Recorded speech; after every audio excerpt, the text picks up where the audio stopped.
Hello, and welcome to our webinar on the role of regenerative agriculture in sustainable land use. My name is Liam, and I will be your host for today. I am the system lead for Food, Land and Oceans here at Climate Work Centre, and I oversee all the work that we do that relates to land use. Before we get started today, I would like to start by acknowledging the Wurundjeri people of the Kulin Nation on whose land I'm on today. I would like to acknowledge that their sovereignty was never ceded and that it always was and always will be Aboriginal land. We also recognize that you are joining from locations across the country and internationally, and they may have traditional owners, custodians, and Indigenous people.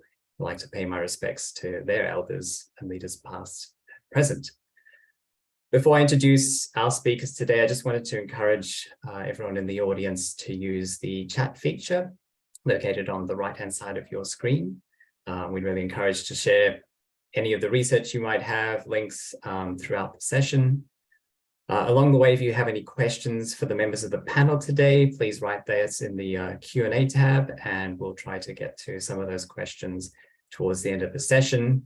And if you need to contact our events team or tech support, please just post that in the chat. So our session today is on the role of regenerative agriculture in sustainable land use. And we're delighted to be joined by three panelists, that being Jo Sanson from Climate Work Centre, Dr. Seth Cook from the Food and Land Use Coalition, and Theodora Ewer from Regen 10. This webinar today is hosted by Climate Work Centre. We are a not-for-profit organisation that operates within Monash University Sustainable Development Institute. We're based in Melbourne, Australia. We have teams elsewhere in Australia, and we also have teams in Indonesia. And our mission is to accelerate action to achieve net zero emissions within Australia, Southeast Asia, and the Pacific, aligned with the goal of ultimately keeping warming below 1.5 degrees. ClimateWorks looks across a number of both physical and enabling systems to take a systems approach to addressing our climate challenge. And a key area of focus is the land use system. In Australia, as it is globally, the food and agricultural system has in some respects been extraordinarily successful, but also with a number of major hidden costs. The way that we grow our food, the way that we manage land is ultimately part of driving a triple planetary crisis of climate change, nature and biodiversity loss, and pollution and waste. And there is mounting evidence that a business as usual pathway in today's system is only going to really provide temporary solutions. We need to adopt new ways of producing and consuming food, fiber, and animal feed that can meet the interlinked challenges of biodiversity loss, climate change, and food security. Climate Work Centre has two programs that are tackling these issues, both the Land Use Futures program and the Natural Capital Investment Initiative. And our work also benefits from an international perspective and support provided by the Food and Land Use Coalition. And today you'll get to hear from some of the members of that coalition. But to the focus of today's webinar is really on our most recent work in the Land Use Futures program on regenerative agriculture. With that, I'm now going to hand over to our Program Impact Manager for Land Use Futures, Jo Sanson, to give you a bit of a background on the program and also to spend some time presenting some of our recent findings of our work. Over to you, Jo. Thank you, Liam, and to everyone here for joining us. As Liam mentioned, I lead the Land Use Futures program at ClimateWorks. Land Use Futures is a partnership between Climate Work Centre and Deakin University, with research contributions from CSIRO. We're also proud to be the Australian affiliate of the Food and Land Use Coalition, who you'll be hearing from next. Land Use Futures is analysing what it will take to transition to a sustainable food and land use system in Australia and unpacking the role of food and land use in contributing to climate mitigation pathways. The program centres land use change as a critical part of the climate transition. Decisions about how land is used determine how much greenhouse gas is emitted from land, and importantly, these decisions determine how much we can rely on land to remove emissions that are already in the atmosphere and which continue to be produced from other sectors. All pathways to net zero rely on land use change for carbon removal to some extent, many to very large extents. This has important implications everywhere, including in Australia, with both its very large landmass, but also the increasing pressures for food, for agriculture, and also for renewable energy.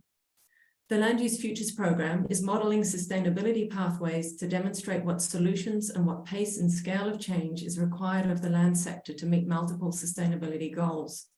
Our review of regenerative agriculture, or Regen Ag as it's often called, is both a contributor and a complement to our modelling work. We're also working to understand the barriers and enablers for change and working with key stakeholders to build momentum around what's needed to shift to a more sustainable system. An important part of this is understanding the potential and levers to scale nature-based solutions in Australia. Nature-based solutions involve working with or strengthening natural systems and using nature's ability to regenerate natural resources. There are three main types of actions: protecting natural ecosystems from loss and degradation, restoring ecosystems that have been degraded, and managing working lands, such as those used for agriculture or forestry, more sustainably. So regenerative agriculture is an example of a practice that seeks to apply nature-based solutions to contribute to the protection and restoration of the environment while producing healthy food and fibre. For this reason, it has been gaining increasing attention as a potential solution to the interlinked challenges of climate change, biodiversity loss, and growing food demand. But what actually is regenerative agriculture? There is no single definition. Rather, the term represents a diversity of different approaches. It is often associated with a set of practices or principles that work with and strengthen natural processes. These include practices that support living root systems, minimizing soil disturbance, and promoting plant diversity. Alternatively, some people focus more on the intended outcomes when defining regenerative agriculture, with a major theme of going beyond the no-harm principles of sustainable agriculture. A lack of consensus about the definition of Regen Ag has contributed to the challenge of developing an evidence base. For some people, it is also much more than a set of principles and practices, but also constitutes a whole social movement with the potential for redefining and transforming relationships to land. But this is generally not the key motivation of, say, large agribusinesses that are increasingly promoting regenerative agriculture within their supply chains. And measurement is also complicated because the appropriateness of practices and combinations of practices are highly determined by geography, climate, history, land use pattern, and capability. And the full benefits of regenerative practices are often not fully realized or visible for many years. So our team sought to understand what the potential outcomes of regenerative agriculture are here in Australia across a range of environmental outcomes, as well as some economic and social outcomes. We did this using a review of academic literature on regenerative agriculture with a focus on Australia and, where necessary, overseas. We've written this discussion paper, The Role of Regenerative Agriculture in Sustainable Land Use, to summarise what we've found and provide our recommended actions to promote appropriate consideration and scaling of regenerative agriculture in Australia. We've posted a link in this report in the chat, so I'd love you to have a look at it. We consulted closely with the Food and Land Use Coalition as they were exploring the potential outcomes of regenerative agriculture at a global scale. Our discussion paper is intended to complement their global report by bringing an Australian lens to the issue, and you'll hear more about the global report from Seth shortly. So, what did we learn? The strongest evidence we found was for the positive impact that Regen Ag can have on the health of soils and waterways, as well as biodiversity on farms. For example, regenerative agricultural practices that involve planting new trees and shrubs, such as alley cropping, can create important habitat for biodiversity. As a climate-focused organisation, we were particularly interested in understanding the potential climate outcomes of regenerative agriculture in Australia. From our research, we found a number of examples of regenerative farming contributing to emissions reductions and carbon sequestration. Positive emissions reductions outcomes were most pronounced for systems involving livestock grazing, such as multi-paddock grazing or ecological grazing. Carbon sequestration is also associated with a number of regenerative practices that aim to increase the volume and diversity of vegetation on farms. This can, in turn, benefit carbon storage in soil, vegetation, or both. However, the extent of these outcomes were highly dependent on the practices employed and the context, such as the geographic location and the local environmental conditions. There are also concerns about reversal of carbon storage if practices or conditions change, meaning strong reliance on increasing soil carbon for climate strategies is risky. These complexities and the overall limitations of current evidence mean that it is difficult to draw clear conclusions about the broad-scale climate impact of regenerative agriculture. We also found that profitability and productivity is highly variable between different regenerative farming systems, contexts, and timeframes. Despite this variability, regen ag can generally offer greater resilience to environmental stresses and extremes, including those exacerbated by climate change, such as drought. This in turn has economic and social benefits.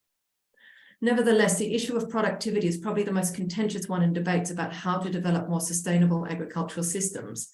I don't think it's contentious to say that many current approaches to agriculture are not sustainable. Land clearing and associated extinction rates, declines in soil and water health, and so on point to this challenge. But how best to achieve sustainability while meeting demand for food and fibre is the question at stake.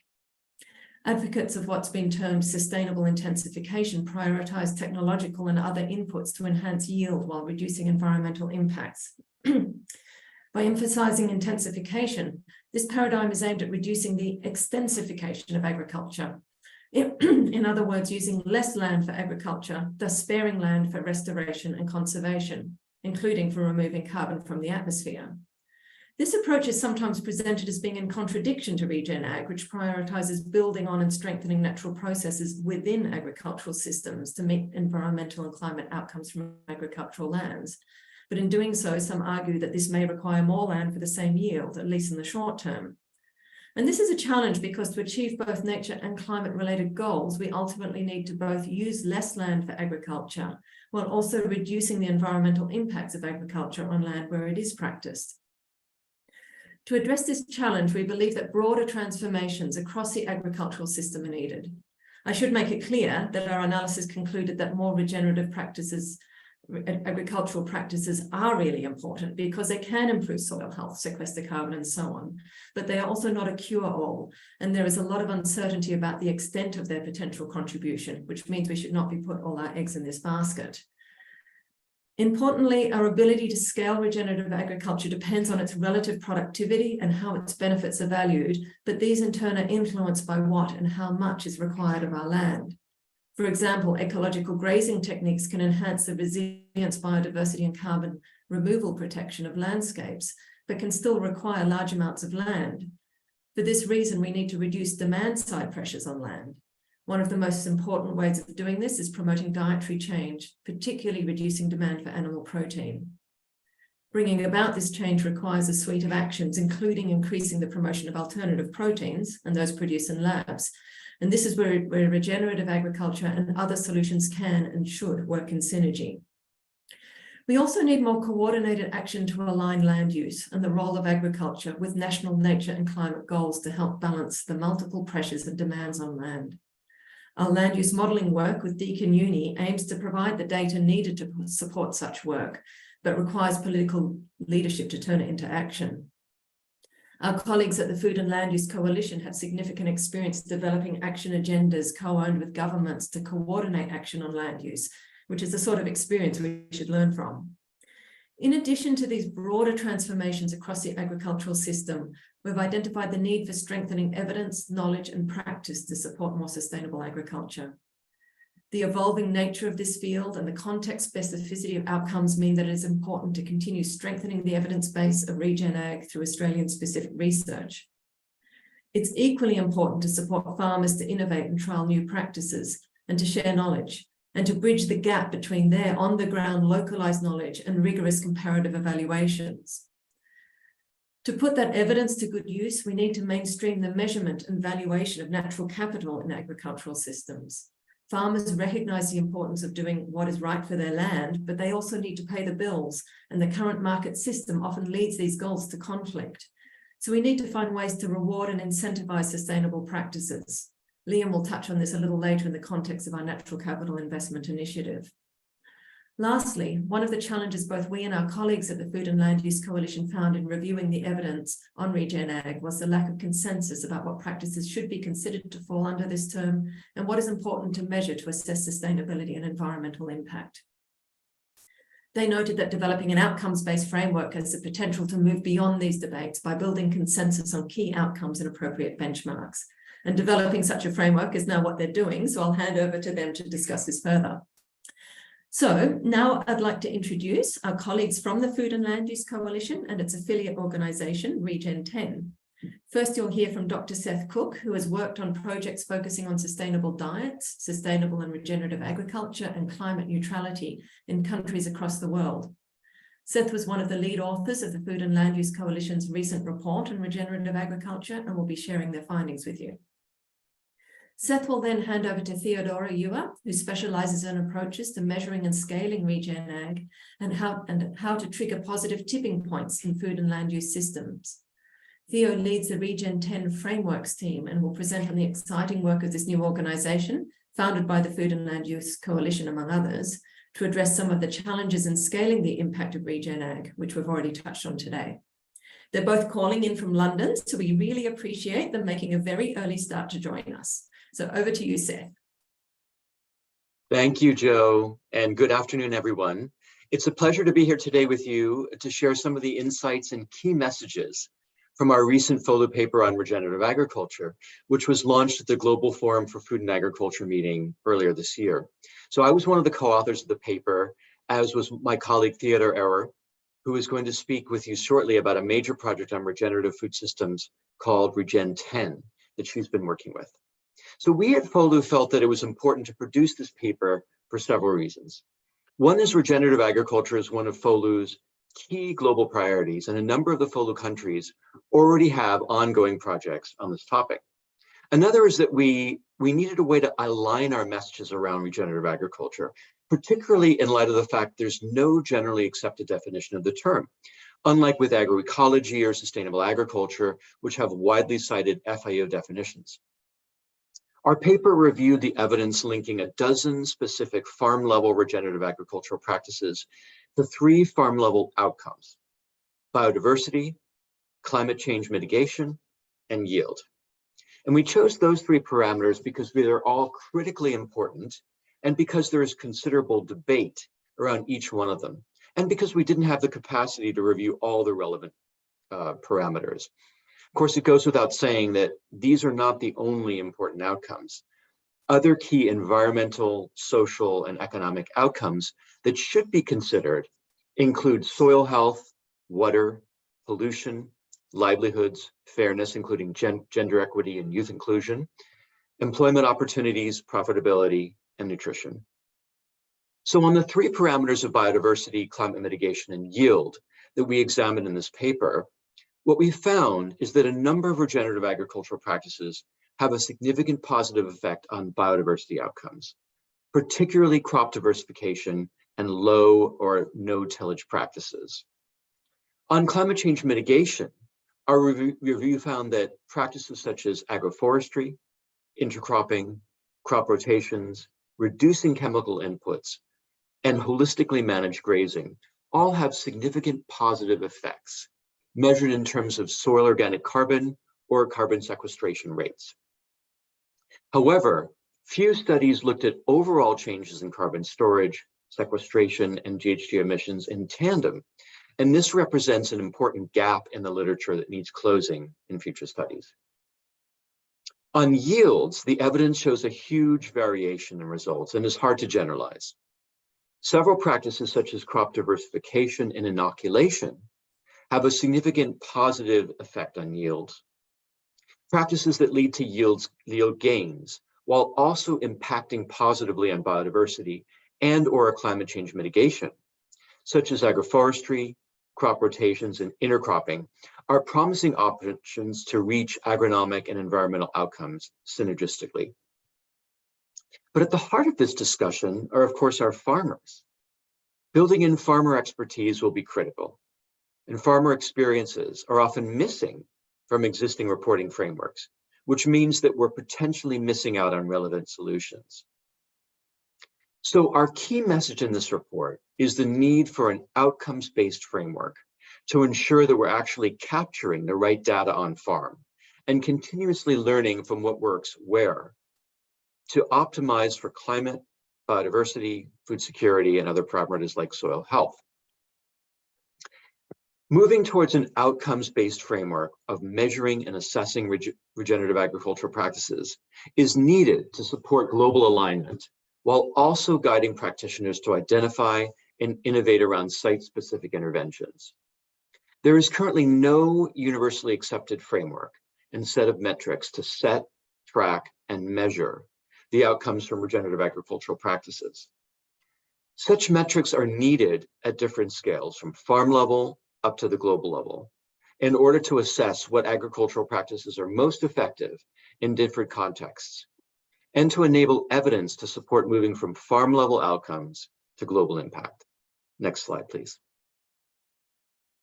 So here are some of our recommendations. For policymakers, eliminate support measures that encourage unsustainable agricultural practices, agricultural expansion, and land conversion, and repurpose agricultural subsidies to fund education and research on regenerative agricultural practices. For corporates, utilize the outcome-based framework that has been developed using a multi-stakeholder approach, rather than trying to develop independent versions for each company. And set outcomes-based targets rather than only practice-based targets to drive the adoption of regenerative agricultural practices that are suitable to local contexts, but also tackle wider system issues at landscape and global level. For farmers, together with agronomists and environmental scientists, design and develop an outcomes-based framework and set of tools. Experiment with agricultural practices that improve environmental outcomes across the board, and challenge neighbors and peers to improve the environmental performance of their farms.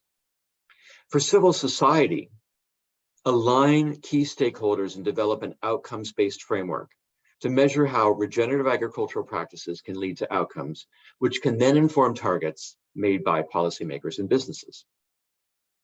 And for agricultural research organizations and academia, address gaps in evidence to date. For instance, more evidence from the global south, more diverse cropping systems, and longer-term studies. Bridge the gap between farmers and scientists in evidence generation by working directly with farmers to learn from and to help document on-farm evidence on a regular basis. And lastly, for donors, provide funding for education and research on regenerative agricultural practices to help address gaps in evidence, the development of an outcomes-based framework, and to encourage R&D. Now, of course, there's a lot more detail and nuance in the report, which due to time constraints, I have only very briefly summarized here. So I urge you all to have a look. And in the meantime, I want to hand over to my colleague now, Theo, to tell you about Regen 10. Thanks very much. Thanks very much, Seth, and huge thanks to the ClimateWorks team as well for having us here today for this really interesting webinar. So I'm now going to talk to you about the Regen 10 initiative. And this initiative was really set up to address some of the challenges that have been outlined earlier in this webinar. If you go to the next slide, please. So what is Regen 10? Regen 10 was sort of officially launched at COP last year in November. And in order to sort of tackle this exam question, which is highlighted in the overall ambition, what would it look like if by 2030, over 50% of the world's food was produced in a way that delivers positive outcomes for people, nature, and climate? In order to sort of explore this question, Regen 10 aims to be an inclusive multi-stakeholder platform that enables an accelerated transition to regenerative food systems. And the initiative is really based in the need for farmer centricity and deep inclusion, and basing it on a bottom-up stakeholder engagement approach. So we have 3 strategic priorities. Number 1, establishing a regenerative outcomes framework, which has been highlighted earlier by Joe and Seth. By doing this, we'll have a highly consultative process to develop the principles, framework, and metrics that will allow us to properly measure how agriculture can achieve positive outcomes and really build this evidence base that's required to fully understand the potential of regenerative agriculture. Secondly, building a global movement to drive change for people, nature, and climate. So building this inclusive global platform that can amplify the work that we're doing and identify the enabling environment required to support these approaches. And finally, learnings from landscape level initiatives. So this will be drawing on existing landscape level initiatives to understand how we can develop a farmer-centric and inclusive approach to delivering landscape level transitions for regenerative food systems. So you can see here that we have some of the partners to date that have been part of developing the initiative. These are very much not the only partners that we will be having, and Regen10 is actively looking for other partners that we can bring into the initiative to help drive the change that we want to do. And the project is funded by the Rockefeller Foundation and IKEA Foundation. So if you go to the next slide, please. So I'm going to focus today on the first strategic priority, establishing this regenerative outcomes framework, and this is which the strategic priority in which the Food and Land Use Coalition is leading on. Next slide, please.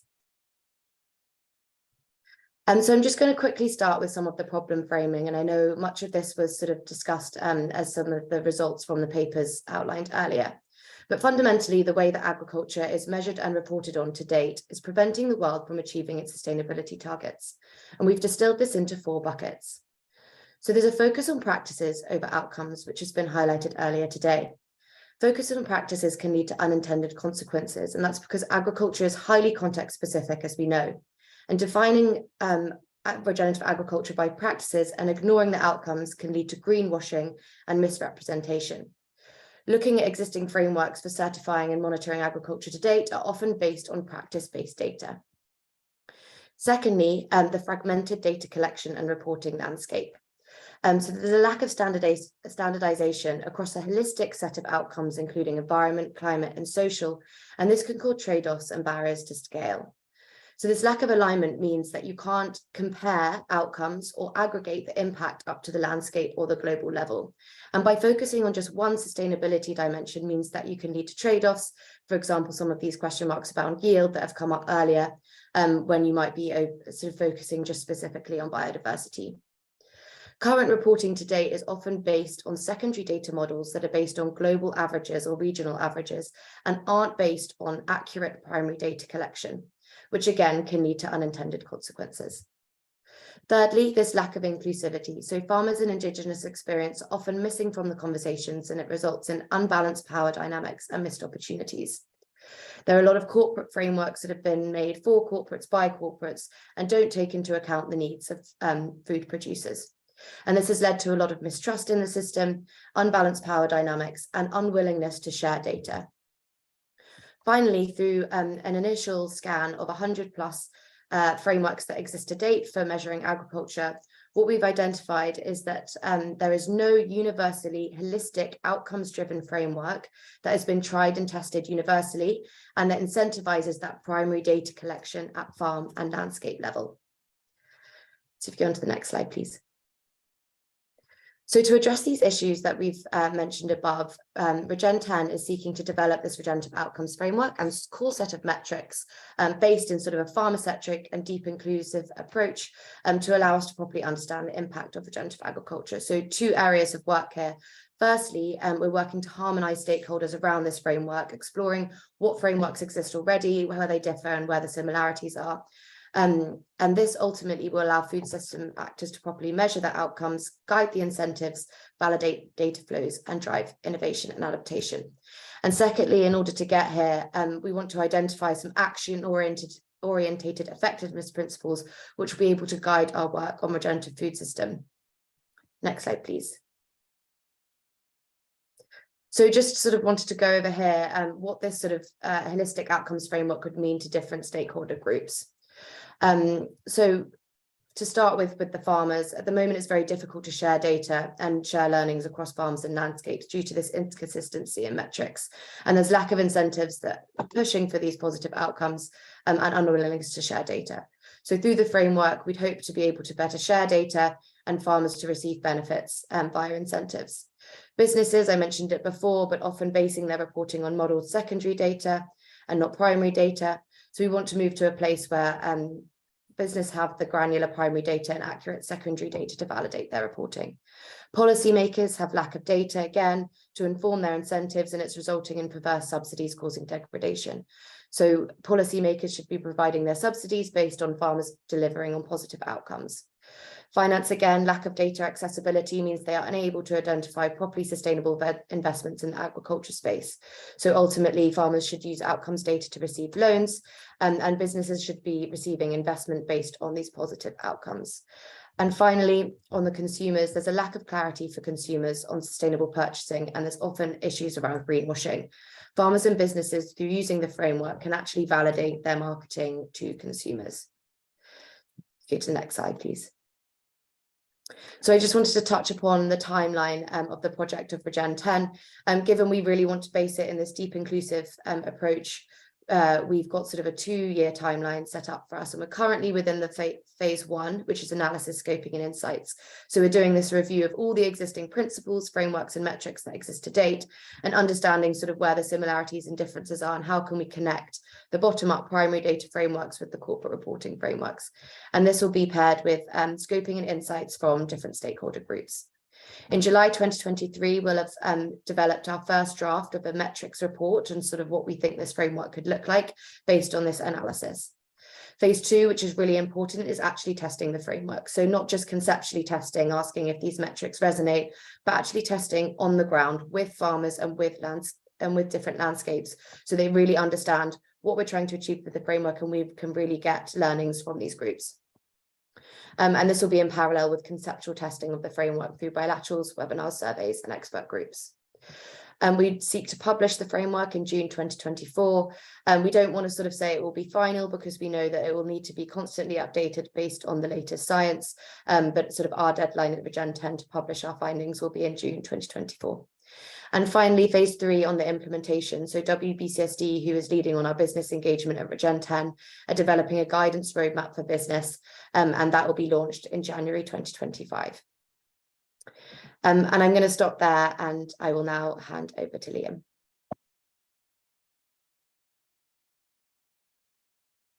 Great. Thank you, Theo, and thank you to both Seth and Joe as well. Before we head over to questions, I just wanted to give a very short mention about another program that we have, a Climate Work Centre, that might be of interest to some people, that being the Natural Capital Investment Initiative.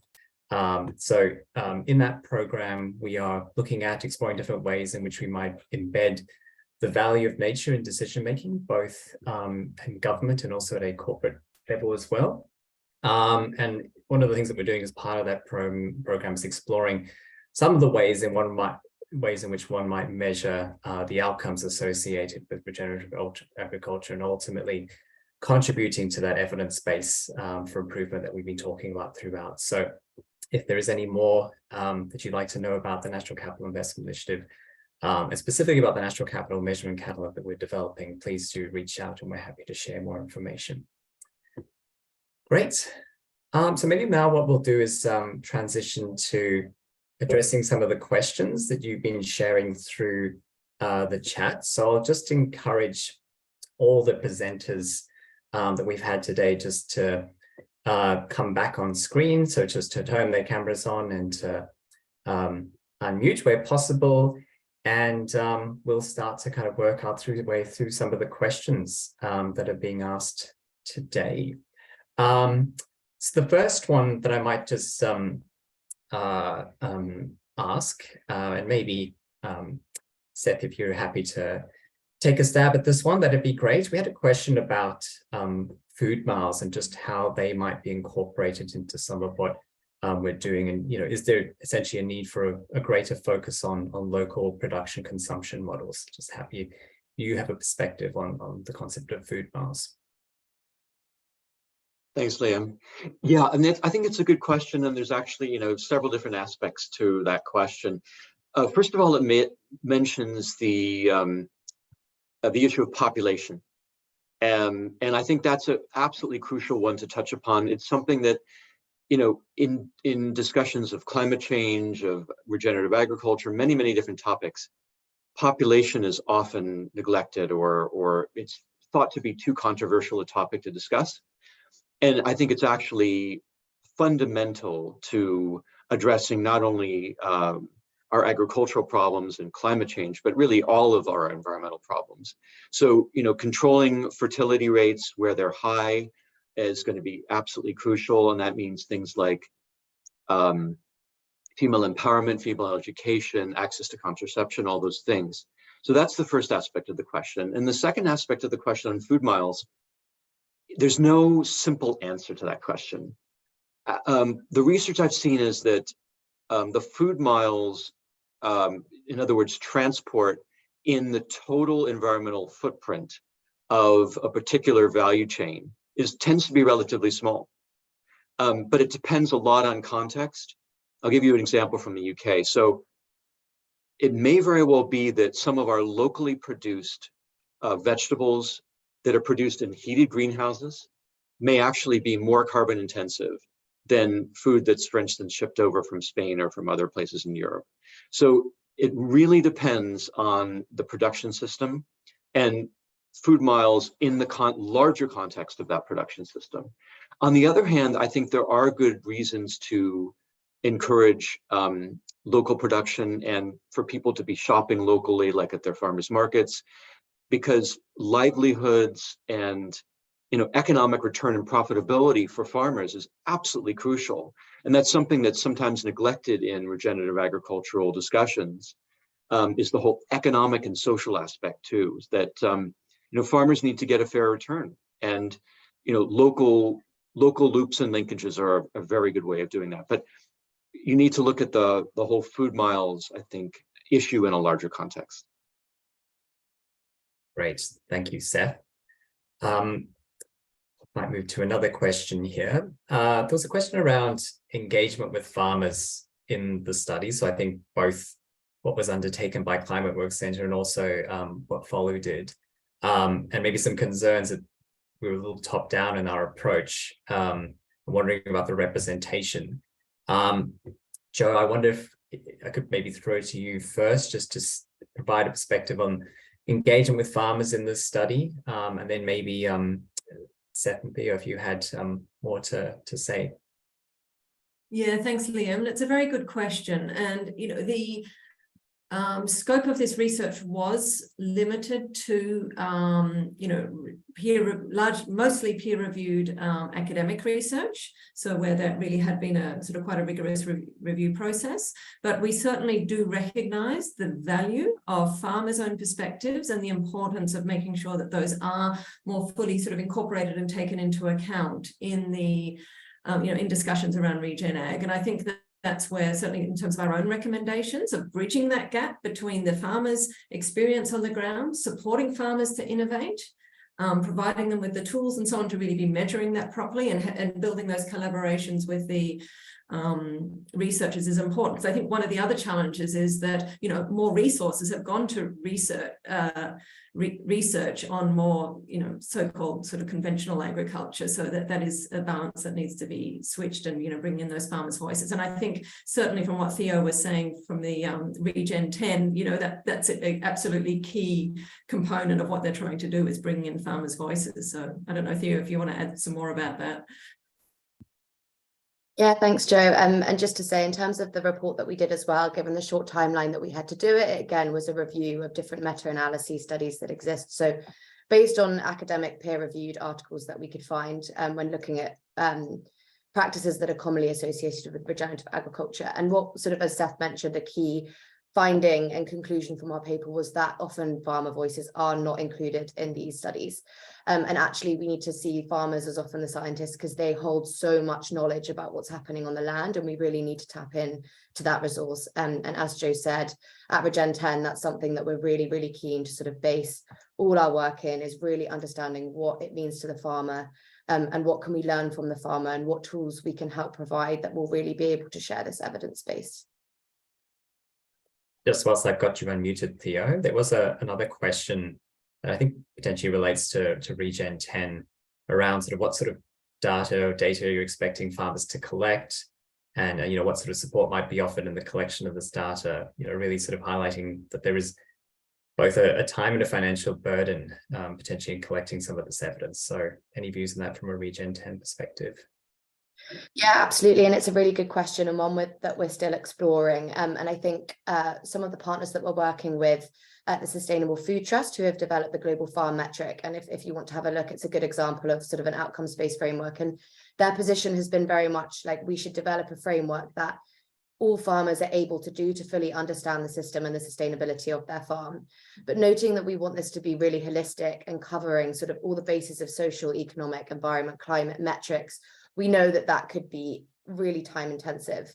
And actually there'll be some sort of metrics and data that farmers are probably already collecting, so it won't be too onerous and an additional burden. However, there will be some that will likely need to be sort of more incentivized through policy or business to actually ensure that data collection happens. And I think one other piece that we really see is that we don't expect sort of this primary data collection to happen all of the time, and that sort of business should be urging for like primary data collection all the time with farmers. Actually, what we ultimately want to do is start with this primary data collection that can generate enough evidence and inform some of these secondary data models that are often used by corporates and policymakers just to make them more accurate. So ideally, to answer your question, we would love for as much as possible to be collected by the farmer, but know that some of this might be onerous, and there will need to be incentives from policy and business as well. Great, thank you, Theo. We have a question that maybe sort of all the panelists may want to provide a view on, sort of curious about whether they expect any differences between Australia and international approaches in terms of both outcomes and the evidence required for regen outcomes. So any perspectives that we might have on some of the difference between Australia and international approaches? Any views from members of the panel on that? Maybe I could just really quickly start in terms of like the framework that we want to develop. Ultimately, we really want it to be a universally applicable outcomes framework. So the metrics and outcomes that would be collected against will be the same, whether you're in Australia or another region. However, when you do localize that framework, the specific data points and the priority metrics might look different. But ultimately, we really want to be able to align all the different sort of regions and countries around a standardized framework, then we can properly compare and aggregate impact upwards. So that's just from a Regen 10 framework perspective, but I don't know whether the others would like to jump in as well. Any other comments? Joe, did you have anything? Yeah, I think it's an interesting question. I don't think I've got a very sort of complete answer to that, but certainly when we were doing our research of predominantly Australian-based evidence, and then you were sort of seeing follows one. I mean, it was surprising how much similarity there was in the conclusions that we were drawing and from what Follow was drawing internationally. I'm sure there are no doubt certainly differences, particularly in places with high levels of food insecurity and so on, just in terms of how these different issues are played out and the like, and issues of food sovereignty and the like. But yeah, I don't know if Seth, you have anything more to add from your more global perspective.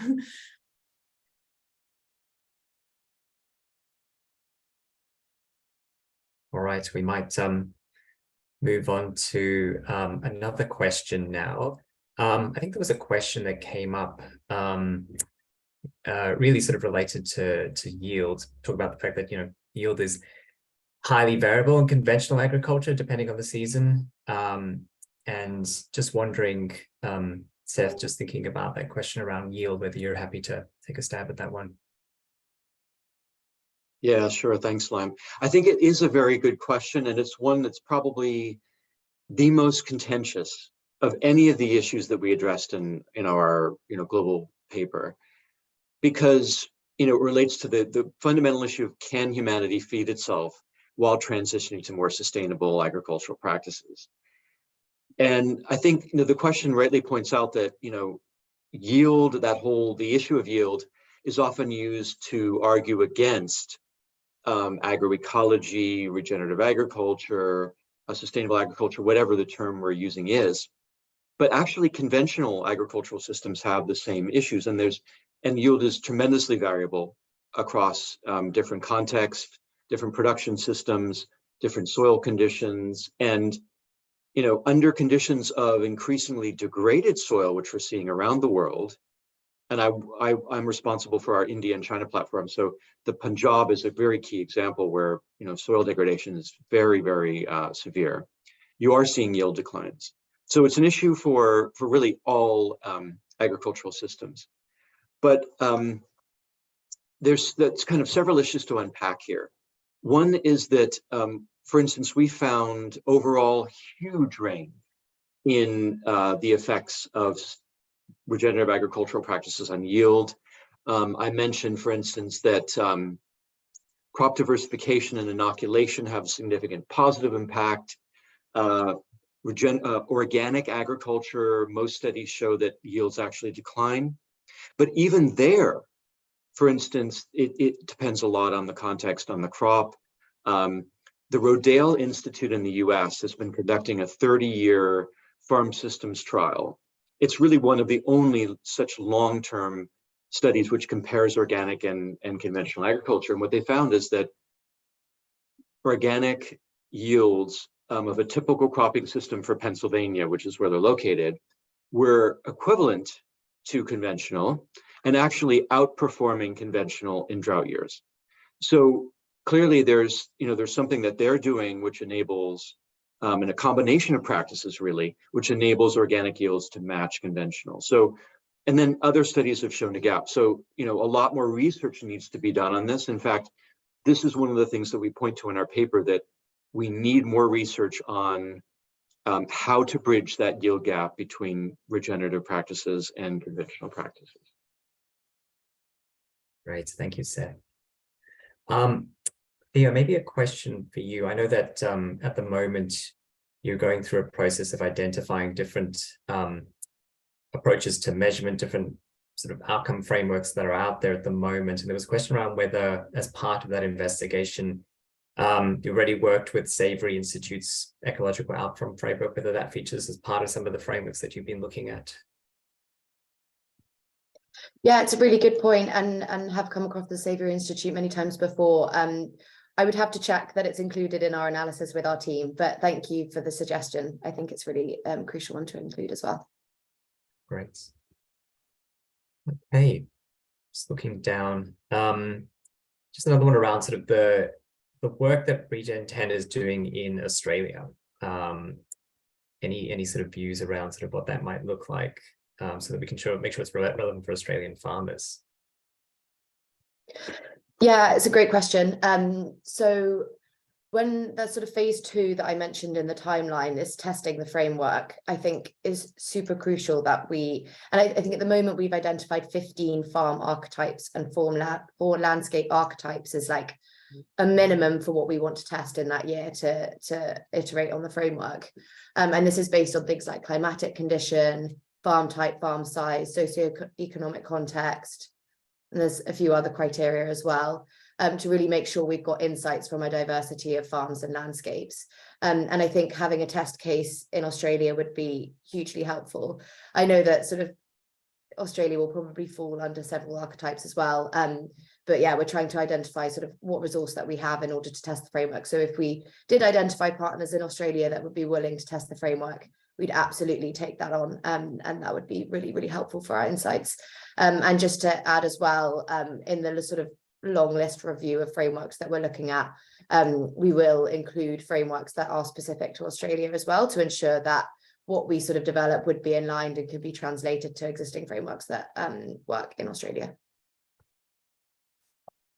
Thanks, Theo.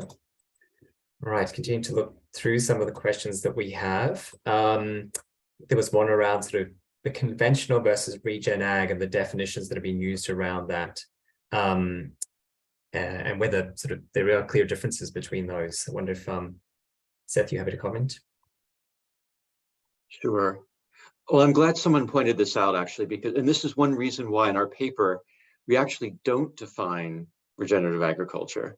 And there's, you know, as I mentioned, a lot of debate in literature about exactly what it means. Colin is absolutely right that most farmers are, you know, whether they call themselves conventional, regenerative, sustainable, whatever, are using some practices that could be classified as regenerative. I mean, for instance, crop rotations. Most farmers use crop rotations. Many farmers are using cover crops. Many farmers I think in Australia, but certainly in the US, are experimenting with no-till or minimum tillage. That's a key parameter for regenerative agriculture. So we actually, rather than just simply classifying farmers as regenerative or conventional, we can think of a continuum, really. We want farmers to move towards more regenerative practices. But there's few that would actually qualify as purely one or the other. So I think that's a very good point. Could I possibly add a little bit to Seth's point as well? I saw there was another question in the chat that was sort of like, why Regen Ag, why this new concept, and why not sustainable agriculture? And it's a really, really good point. And again, as Seth said, this is why we tried to not define regenerative agriculture. It's been defined many times in many different ways, and it is leading to confusion, risks of greenwashing, etc. So what we're trying to do now is actually move away from just pushing sort of the Regen Ag movement, and actually with this framework, it can encompass any kind of agricultural philosophy, from conventional to climate smart, to agroecology, to organic, to regenerative. And actually, if any of these sort of movements or practices are achieving positive outcomes, then that's a tick. And so this framework is not positioned just to cover regenerative agriculture, but actually move to just focusing on practices and ignoring the different multitude of definitions and movements that are massively creating confusion in this space. So I think it's a really good question, and it's important. And I know the name is Regen 10, so it can also sort of put us in the specific regenerative agricultural bucket, but what we mean is any agriculture that can achieve positive outcomes for people, planet, and climate. Great, thank you, Theo. Might take one or two more questions. There was one around, is there consideration in this work for developing regions, developing countries, where some land clearing, some land conversion may ultimately be required to advance intensification and sustainable development moving forward? I imagine that this is something that at a follow level we grapple with quite a lot, sort of that diversity between countries.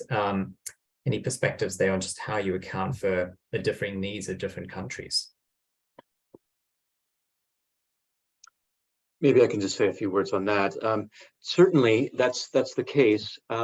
Although on the land conversion, agricultural expansion question, FOLU is a consortium of 9 global partners, and this is something that's felt very, very strongly by a number of our partners, particularly WRI, that there should be, minimal, if not no, additional land conversion in order to address, the biodiversity concerns. We're losing biodiversity at an astonishing rate, and we cannot continue to encroach on forests.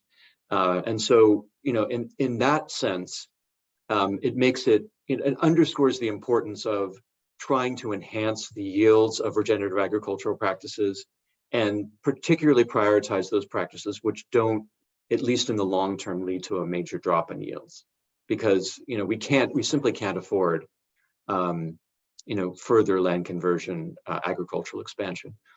That said, what regenerative agricultural practices look like in a particular country and particular setting is going to be very different, and that's why we're promoting, both in our paper and also in Regen 10, an outcomes-based framework, because the outcomes, you can use different practices to get to a particular outcome, and it's going to depend a lot on context. Great, thank you, Seth. Look, I think at this point, having addressed quite a few questions, we might actually wrap things up there. If you do have any questions following the session, please do get in contact with us. I'd just like to thank all the presenters today, Theo and Seth, for providing their time and getting up really early with where they are in the world. So really appreciate you joining us, and for Joe as well. And I thank you to all the attendees for coming along. We really appreciate you making the time. And also to the climate work funders who have made this work possible, as well as the broader organization. We're going to share, the resources. I think we have been doing that through the chat already. Some of what was the report itself, what was shared from the Food and Land Use Coalition and Regen 10. But if you'd like to get in touch and find out more, please reach out to us. But yeah, thank you so much today, and everyone have a great rest of the day. Thank you.